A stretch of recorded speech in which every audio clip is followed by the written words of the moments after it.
Hola, muy buenas tardes, bienvenidas, bienvenidos, bienvenides.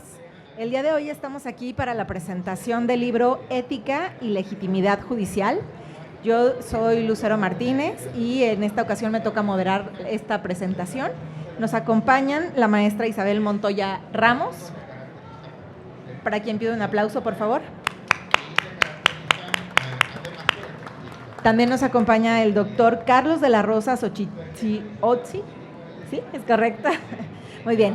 Pues bueno, sin mayor preámbulo, les cedo el uso de la voz a la doctora para que continuemos con la presentación del libro. Muchas gracias. Hola, buenas tardes. Bueno, pues antes que nada, yo le quiero dar las gracias al Tribunal Electoral por habernos hecho esta invitación, por invitarnos aquí a este importante foro literario a presentar esta obra, que bueno, pues me da mucho gusto felicitar a mi compañero, el doctor Carlos de la Rosa, que justamente fue uno de los coordinadores de esta obra, junto con el doctor Martín Bomer. Igualmente, pues quiero agradecer, por supuesto, a todas las personas que hacen posible que estemos aquí en esta tarde, todas las personas del Tribunal Electoral de la Suprema Corte, y bueno, también a ustedes como público que están aquí presentes, y también si es que estamos también en línea de forma virtual. Pues bueno, la obra que vamos a presentar el día de hoy es un libro coordinado que se llama Ética y Legitimidad Judicial. Sin lugar a dudas, este tema pues es un tema de gran importancia para todos los procesos que estamos viendo actualmente en nuestro país. Hablar de la legitimidad del Poder Judicial pues es algo que hemos visto en los últimos quizás año y medio, 2 años, y generar debates en ese sentido pues es importante para poder ver cuál es el mejor sistema que queremos y el mejor sistema por el que estamos apostando. Entonces, bueno, el doctor de la Rosa les va a platicar un poco sobre la general del libro, generalidades del libro, cómo él planeó el libro. Y yo quisiera comentarles respecto del prólogo del libro, que lo realiza el doctor Roberto Saba. Y mucho de lo que quisiera platicarles en estos minutos es invitarles a la lectura, por supuesto. Quiero decirles que este prólogo que hace Roberto Saba se llama La legitimidad de las Cortes.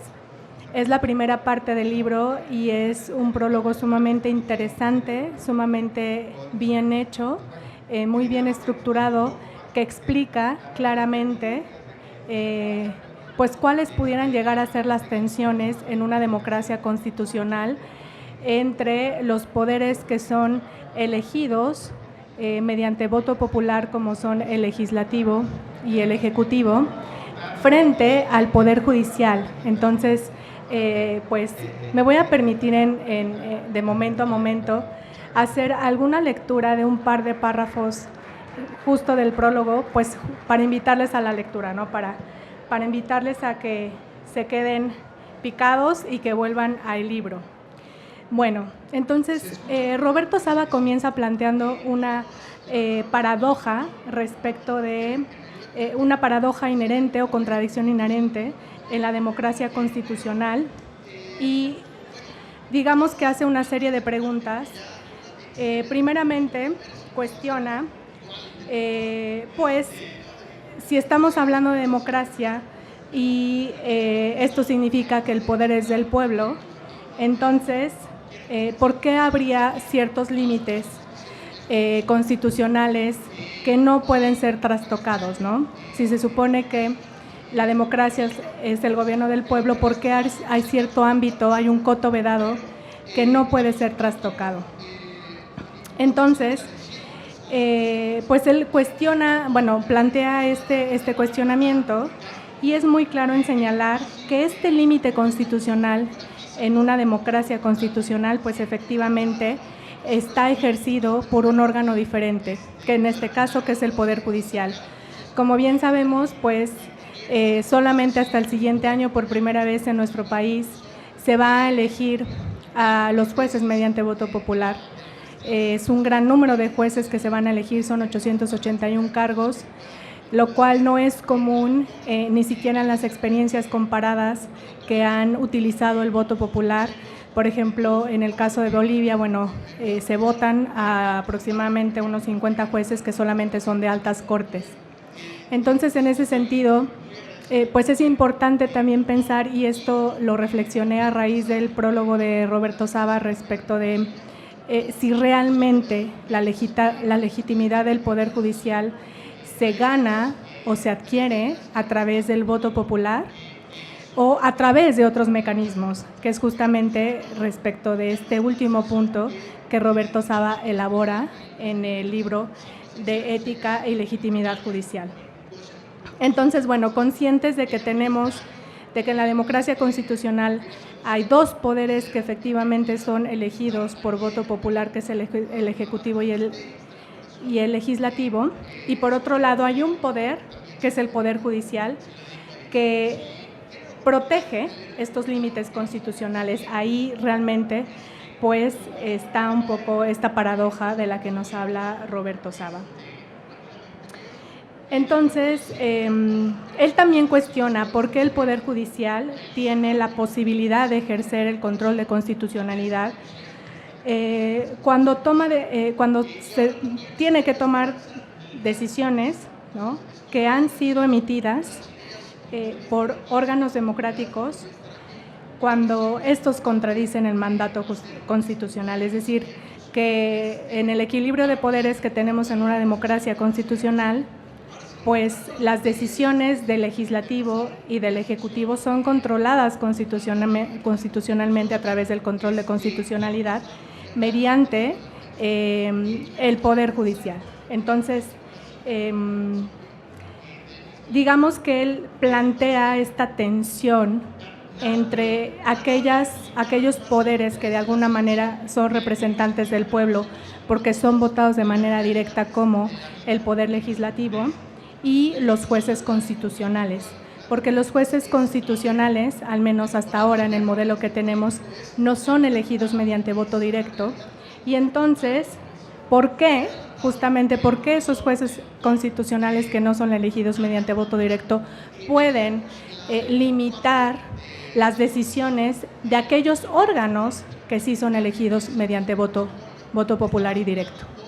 Entonces, él plantea la problemática de esta manera y cuestiona posteriormente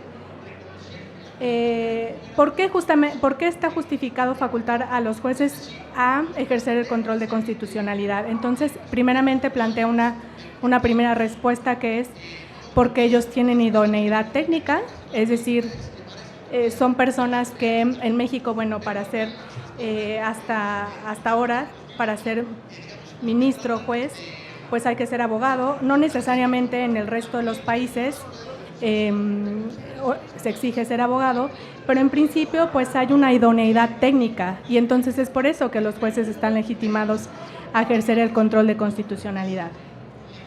Una segunda respuesta que el propio Saba otorga en su prólogo es pues porque el Poder Judicial en una democracia constitucional tiene independencia del poder político, o al menos hasta donde ahora lo conocemos, en principio tiene independencia del poder político.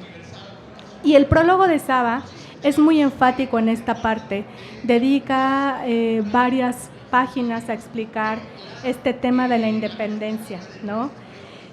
Seguramente ustedes, a raíz de la reforma constitucional que se aprobó hace poco, pues hemos escuchado constantemente en las noticias, en los programas, en los periódicos, en los comentaristas, mucho este término de la independencia judicial, del Poder Judicial y su independencia, y cómo pues esta independencia debe ser independencia del Poder Judicial frente a factores de poder, llámese políticos, yo pensaría también en económicos, e independencia incluso de los propios criterios o preferencias personales que integren ese Tribunal Constitucional. Entonces, esta es una parte fundamental en la democracia constitucional, en la legitimidad para el Poder Judicial.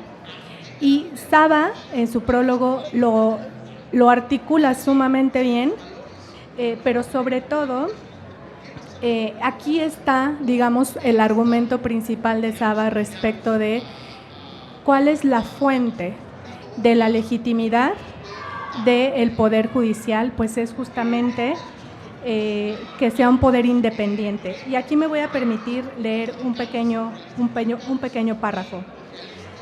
Él dice: si la democracia constitucional es ese régimen político de autogobierno ciudadano en el que el pueblo decide por regla de mayoría, pero en el que también se encuentra limitado por lo establecido en la Constitución, sea ella entendida como expresión de ideales de justicia, decisión popular o precondición del autogobierno democrático, entonces aquellos que apliquen y velen por ese límite deben ser independientes de esas mayorías a las que controlarán constitucionalmente.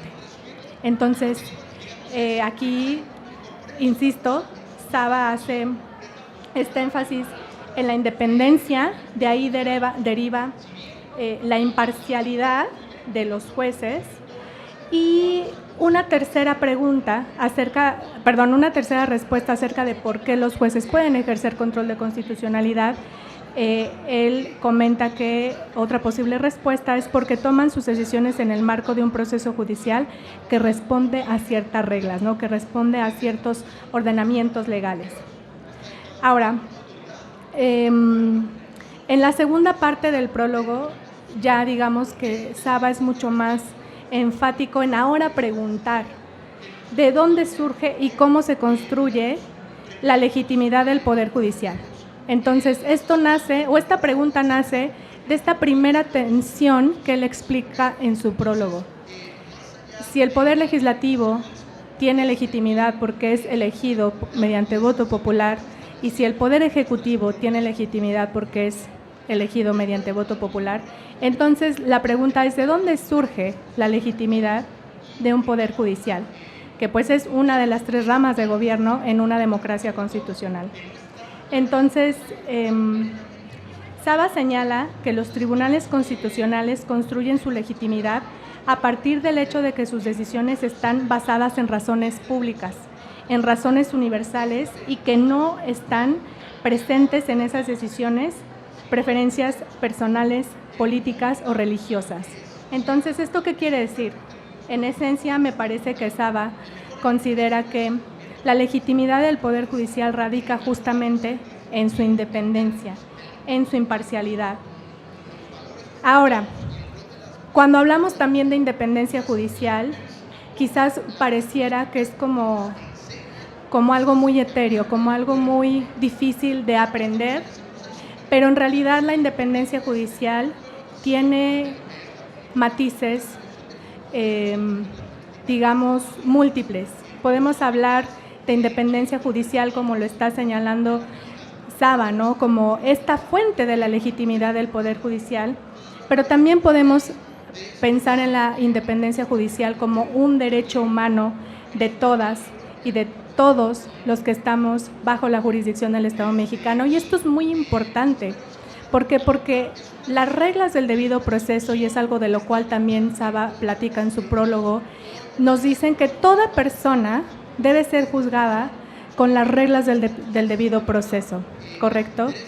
Y una de esas reglas es que tengamos jueces y juezas imparciales que decidan sin preferencias políticas de ninguna, si políticas o económicas, o incluso sus propios estereotipos, sus propias creencias, ¿no? Bueno, yo de momentos doy clases de perspectiva de género y me hizo ahí como una resonancia, ¿no? En el sentido de que cuando aplicamos la perspectiva de género le pedimos al juez que se quite sus estereotipos, ¿no? Que no juzgue a partir de sus prejuicios ni de sus preferencias. Entonces, de ahí también es que Saba, ¿no?, hace este énfasis en que no debe haber parcialidad en los procesos, y que además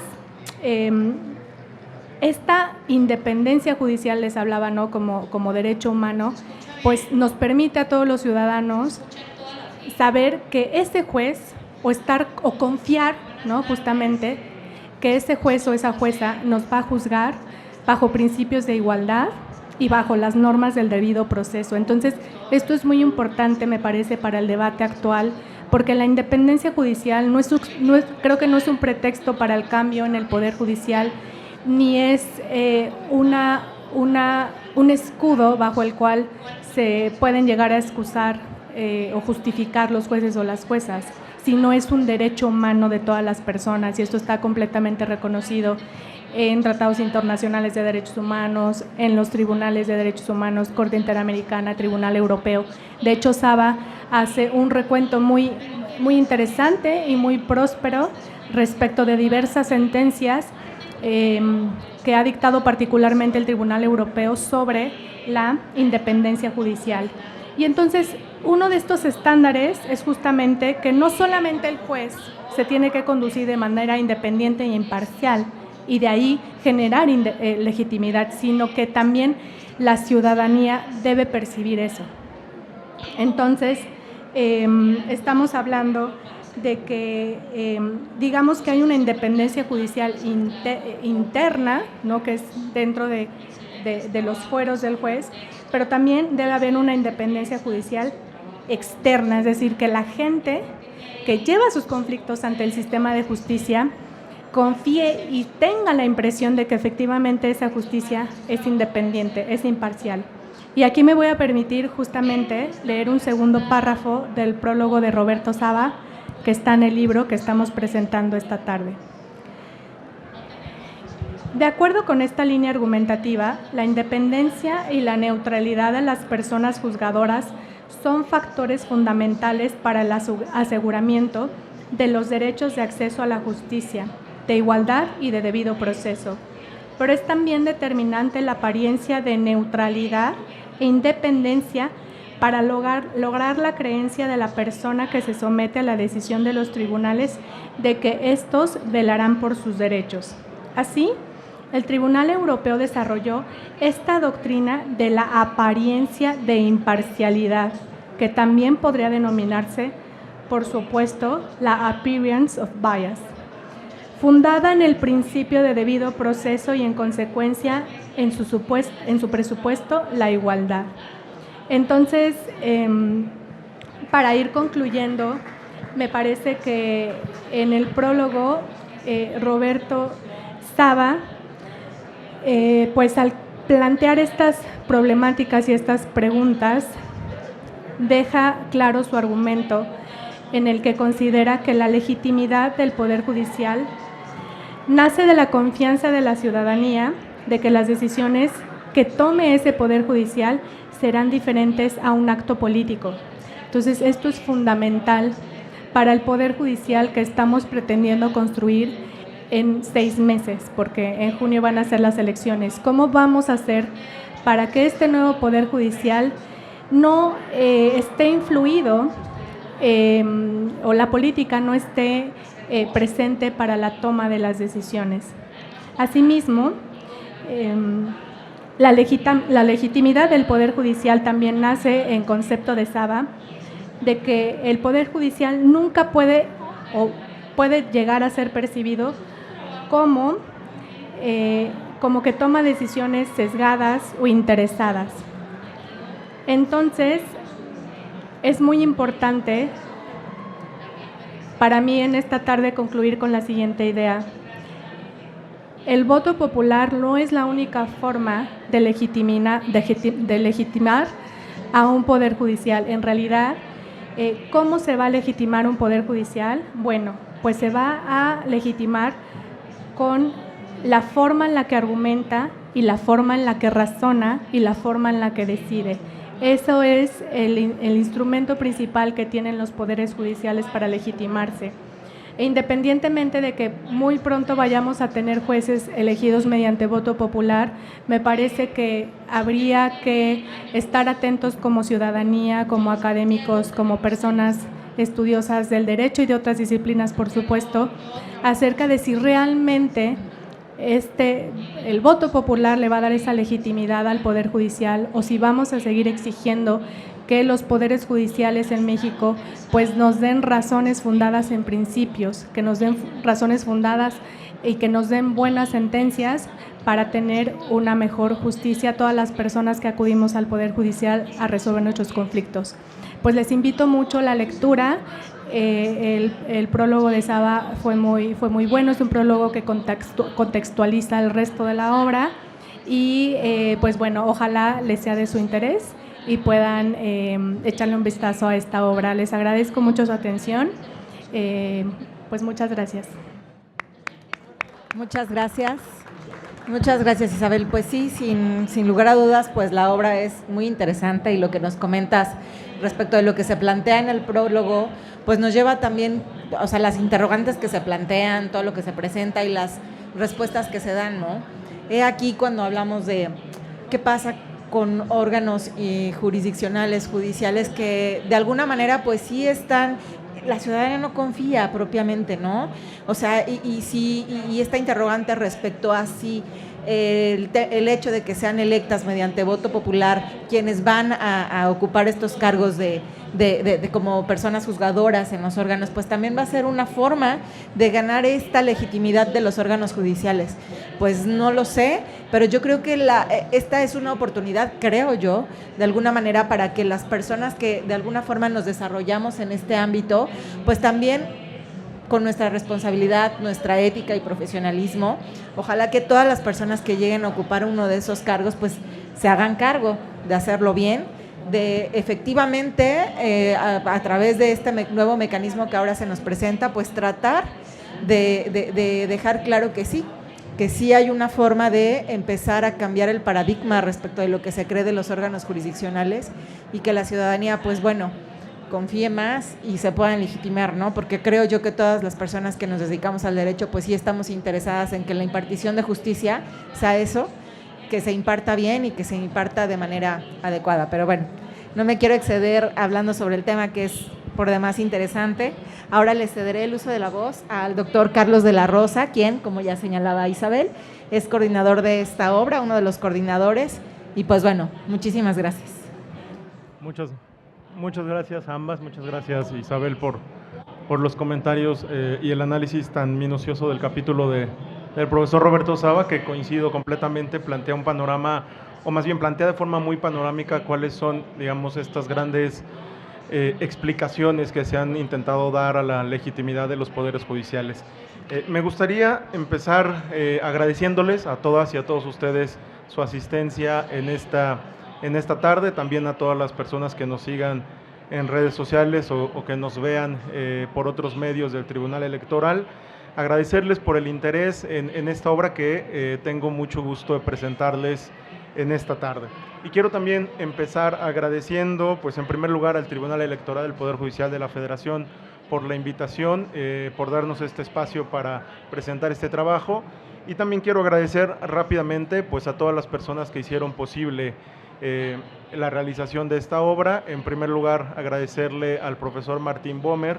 Él es un profesor argentino de la Universidad de Buenos Aires que pues aceptó la invitación de coordinar esta obra. Quiero también agradecerle a Guadalupe del equipo editorial del Centro de Estudios Constitucionales por todo su trabajo en la preparación de este libro, y agradecer también a la editorial Tirán Lo Blanche por todo el trabajo también y por la excelente colaboración que tiene con el Centro de Estudios Constitucionales. Bueno, yo lo que voy a hacer un poco en esta intervención es hablarles sobre los antecedentes de la obra, o sea, el porqué de esta obra, el porqué de este tema, y después voy a hacer un repaso muy breve de los distintos capítulos que integran esta obra, de las principales ideas que van a poder encontrar en los distintos textos, como una forma de invitarles a que lo consulten y a que profundicen en la lectura del texto. Y pues voy a finalizar con algunas conclusiones generales, con algunas de las que creo que son algunas de las implicaciones que tienen las reflexiones que pueden encontrar en esta obra. Entonces, me gustaría empezar con el tema del porqué de esta obra y de los antecedentes de esta obra. Comentarles que en el Centro de Estudios Constitucionales de la Suprema Corte de Justicia de la Nación inauguramos en el año 2023 una agenda de investigación en temas de ética y de legitimidad judicial, ¿no? En ese momento identificamos la necesidad de empezar a realizar investigación jurídica, investigación académica, investigación empírica, justamente en la materia de ética y legitimidad judicial, porque partimos obviamente del reconocimiento, como ya lo mencionabas, de que existe una problemática en nuestro país. Y la problemática que tenemos en nuestro país es que existe una desconfianza generalizada en las autoridades públicas, yo diría en las autoridades públicas en general, y también una desconfianza que es puntual respecto de las instituciones del sistema de justicia, y en específico también que afecta a los poderes judiciales. Entonces, digamos que no descubrimos el hilo negro, ¿no? Esa desconfianza generalizada está ampliamente documentada. Tenemos ejercicios bien interesantes como el que realiza el INEGI año con año, que nos dan mucha información muy valiosa de cuál es la calidad de la relación entre las personas y las autoridades públicas en México.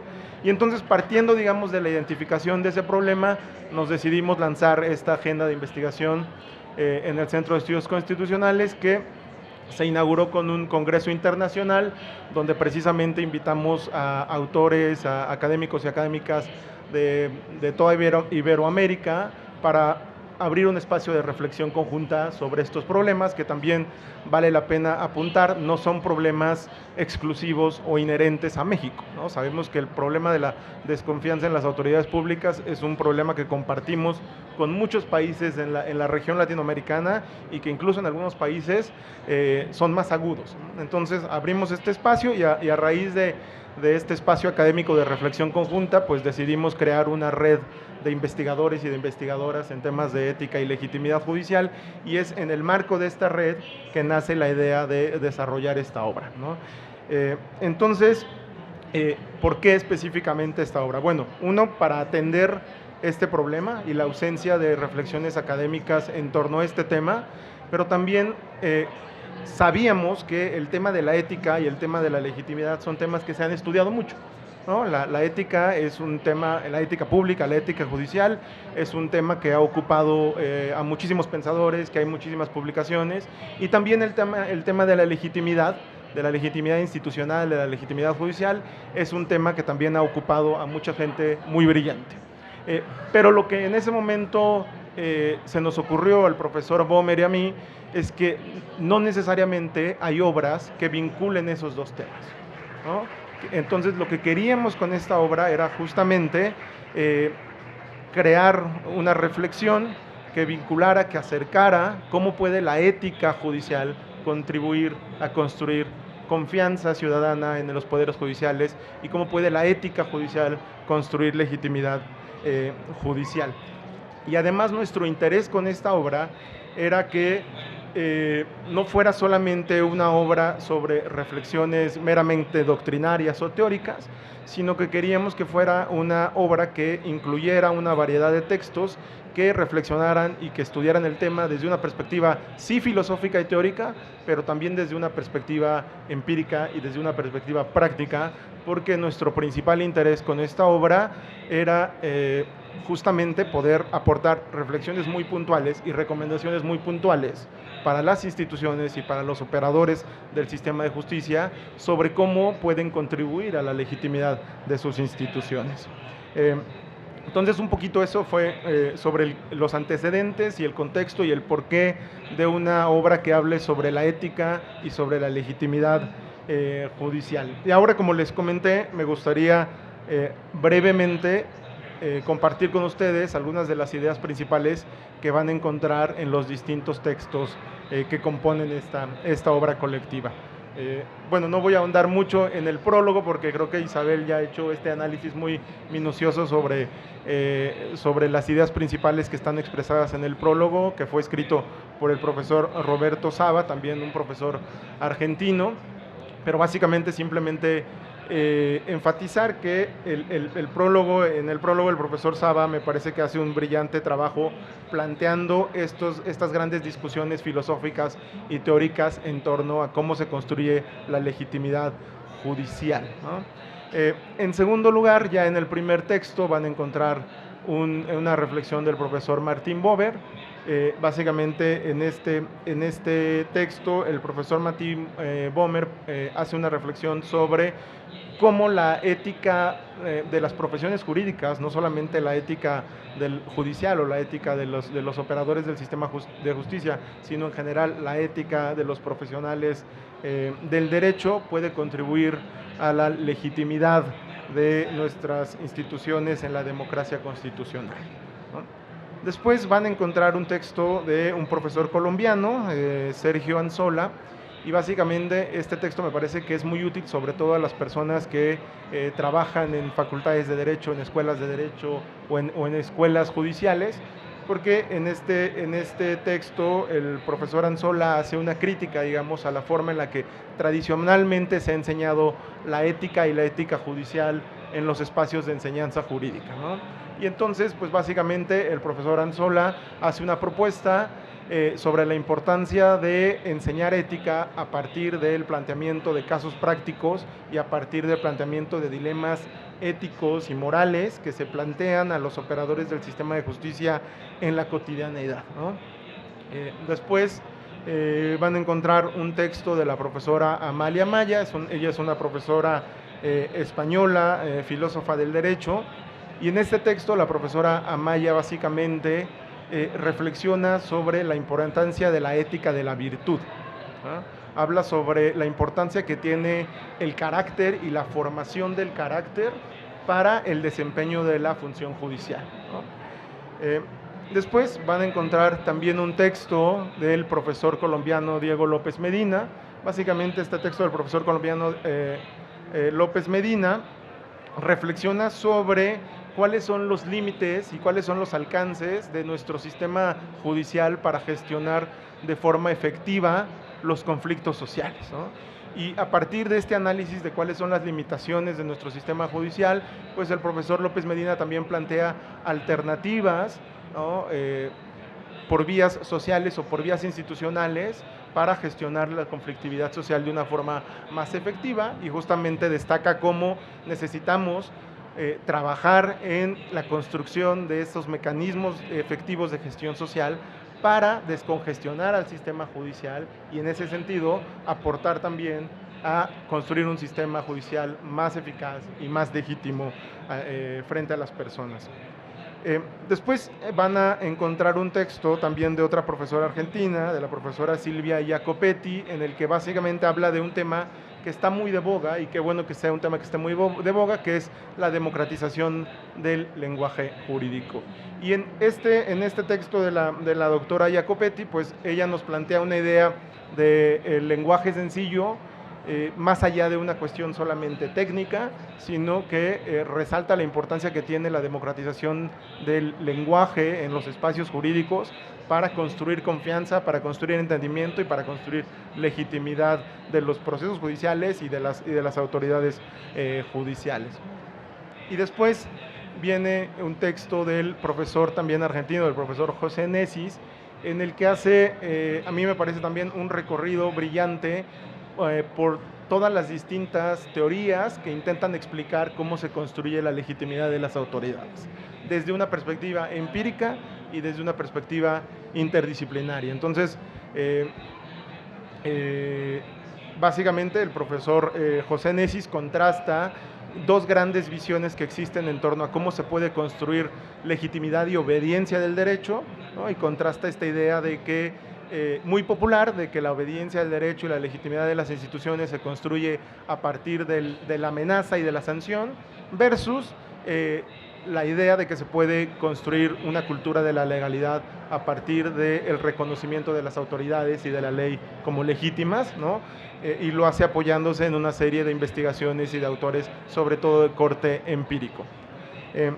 Después van a también encontrar el texto del profesor Alberto Nancer, él también argentino, en el que básicamente hace una reflexión sobre la independencia judicial, la importancia de la independencia judicial en un Estado constitucional democrático, y también ahí hace una aportación sobre cuáles son aquellas condiciones necesarias para garantizar la independencia institucional de los poderes judiciales y garantizar la imparcialidad en el desempeño de los operadores judiciales. Y bueno, por último, también van a encontrar un texto de mi autoría en el que básicamente presento de forma breve los principales hallazgos de una investigación empírica que realizamos hace unos años en México, precisamente una investigación empírica que tenía como propósito indagar, ¿no? Identificar cómo se construye la percepción de justicia y cómo se construye la percepción de legitimidad desde la experiencia de las personas que participan en procesos judiciales, ¿no? Entonces, bueno, aprovechando que yo soy el autor de este texto, nada más me gustaría profundizar un poquito más en los principales hallazgos de esta investigación, porque creo que son relevantes para lo que estamos conversando y nos dan mucha luz respecto de esta gran pregunta que a veces parece muy etérea de cómo construimos legitimidad o cómo construimos confianza, ¿no? Básicamente, lo que hicimos en esa investigación fue, como les decía, es una investigación empírica, entonces hicimos entrevistas a 400 personas imputadas, 400 personas que participaban en procesos judiciales penales en la Ciudad de México. Y a partir de estas entrevistas y a partir de pues, una serie de análisis empíricos, logramos identificar cuáles son los elementos que tienen un mayor peso en la percepción de justicia, en la satisfacción de estas personas que participan en estos procesos y en el reconocimiento de los jueces y de las juezas como legítimos, ¿no?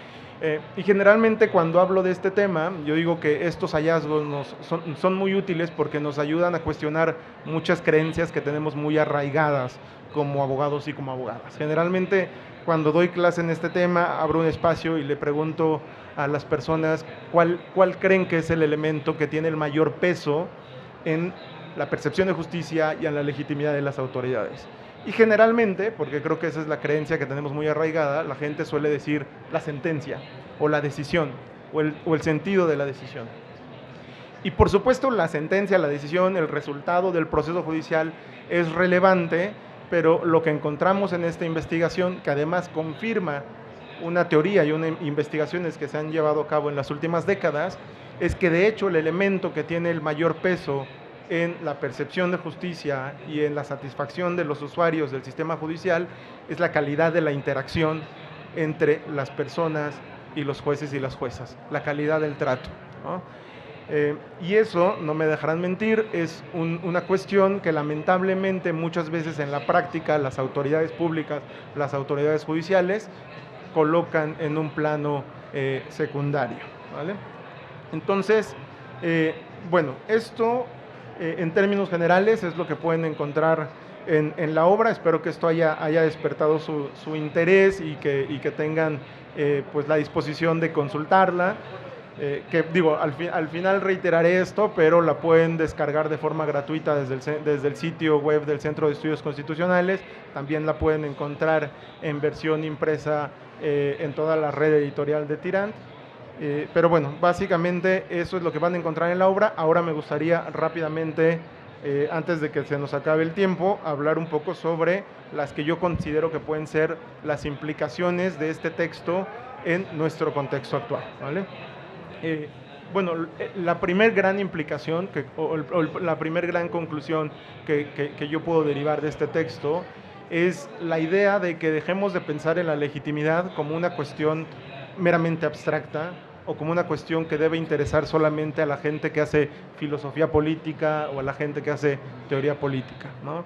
Lo que los textos de este libro nos dicen es que la legitimidad es un fenómeno social, es un fenómeno político que es muy real y que tiene implicaciones muy prácticas, ¿no? La legitimidad al final del día, y eso está confirmadísimo en muchísimas investigaciones empíricas, la legitimidad al final del día deriva en una mayor proclividad a obedecer las decisiones de las autoridades.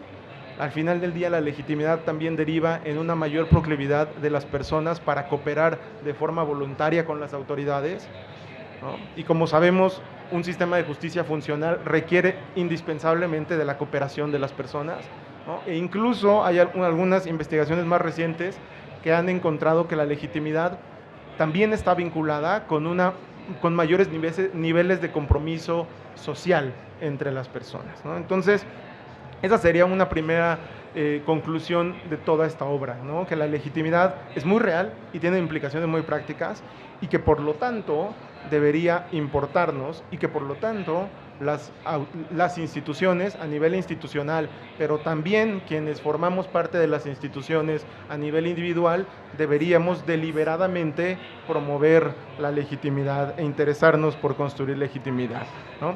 Y en ese sentido, lo que también hace el texto de una forma muy clara es dejar en evidencia cómo un actuar ético, como la ética pública y la ética judicial es una vía para construir legitimidad, ¿no? Y de nueva cuenta, no de manera abstracta, porque muchas veces cuando hablamos de la ética parece que es un tema que solo debe interesarle a los filósofos normativos, ¿no?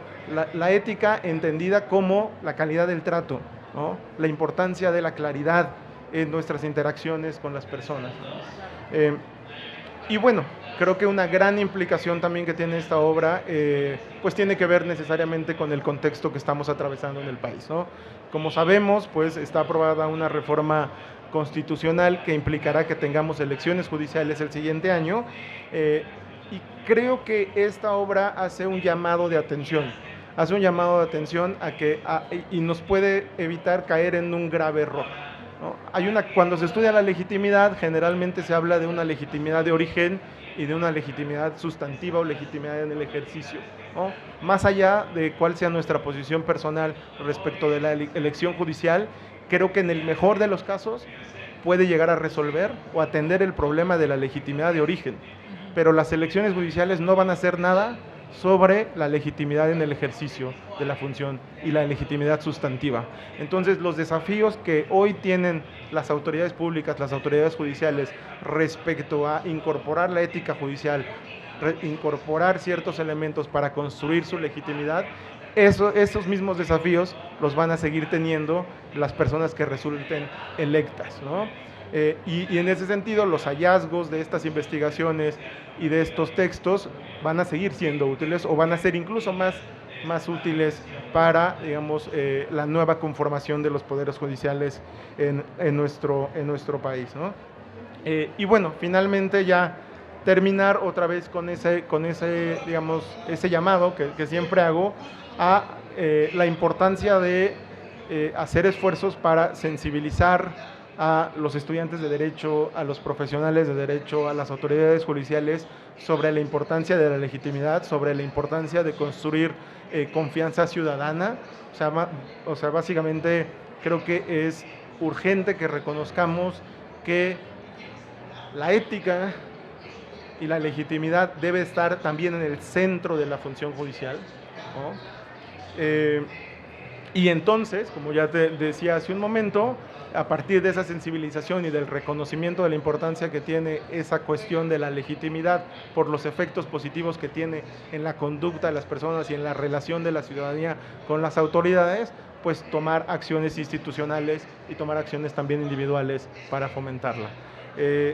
Bueno, pues de nueva cuenta agradecerle al Tribunal Electoral del Poder Judicial de la Federación por la invitación, a todas las personas que participaron en la elaboración de esta obra y agradecerle también a todas y todos ustedes que nos hayan dado estos minutos para escuchar estas ideas. Muchas gracias. Muchas gracias. Pues como verán, el libro es muy interesante, contiene temas muy relevantes y como dicen ahora en este contexto que estamos viviendo con estos cambios, con la reciente reforma y las elecciones de las personas juzgadoras, yo me quedo y destacaría este tema de la importancia que tiene la cercanía de las personas que forman parte de estos órganos judiciales para con la sociedad, para con la ciudadanía y la construcción de lo que es la legitimidad, ¿no? Y la importancia de la ética y de que las personas que forman parte de estos organismos pues también se hagan cargo de lo que señalan, pero partiendo de temas, por ejemplo, como con un lenguaje claro, fácil, accesible, ponen en evidencia que sí es importante esta cercanía con la ciudadanía para que también la ciudadanía confíe y también se acerque más, ¿no? Y evidentemente que quienes están al interior de los órganos pues también hagan y se manejen con ética, con la debida ética. Pues bueno, Agradezco mucho la oportunidad de estar aquí con ustedes también y pues bueno, sin más, les agradecemos su presencia. Muchas gracias.